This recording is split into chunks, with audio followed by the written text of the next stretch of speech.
that he's given us. I know I'm right about it. Maybe I need to get some help here. Come here, Moses. Tell us how you were hanging out on the backside of the mountain with no plan and no purpose, and God put a purpose in your heart. Come here, David. Tell us how God gave you a plan and a purpose, that you slew a lion and killed a bear and took out a giant. And come here, Paul. Tell us how you wrestled with the Lord 3 times and told him to take this thing from me. And the Lord said, my grace is sufficient for you. Brothers and sisters, God is looking for warriors, and he's looking for certain men in uncertain time that know his will and know his way and know his plan. We've got to remember to put on the whole armor of God, because it's not our passion, but it's his passion. It's not our courage, but it's his courage. It's not our wisdom, but it's his wisdom. He gives us to meet the needs of a new normal. The world is telling us that we must work the works of him that has sent us while it is day, for the night is coming that we might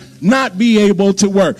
Fellas, there's an urgency right now that disconnected members see our passion for the church and coming to church and still serving in the church. There's an urgency for us to go out and help the weak Christian to come back and be a strong Christian for Christ. There's an urgency in certainty to find men, to give them jobs, to keep them busy, keep them engaged with the work of the Lord. There's an urgency that the world might have examples like you and me to guide them through this thing. Are we that kind of example that will help them in the storm of life? Are we that example that will help them in a pandemic? Are we that example that's going to bring them back to a full relationship with the church and with God? Are we the kind of example that's going to help people, lift people, and inspire people? God is looking for those kind of examples. God is looking for warriors. God is looking for certain men. I know I'm right about it, because over 2,000 years ago,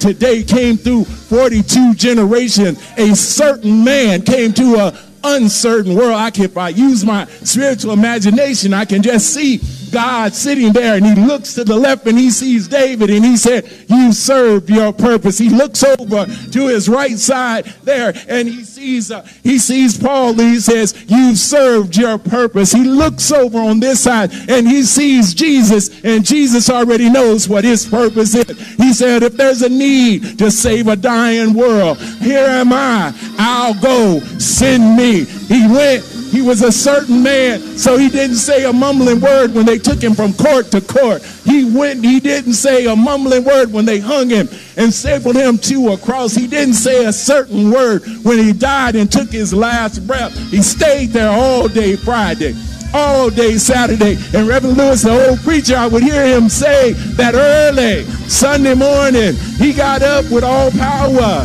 in his hand. He got up so you and I could be certain men for him. He got up so men could be warriors for God. He got up so that we would know a will in the middle of a will. He got up that in our dark times, in our weary days, in our sleepless night, we would be able to look back and know that our good days outweigh our bad days, and we're not going to complain. We're going to be warriors for the Savior. Certain men standing in uncertain times. God bless.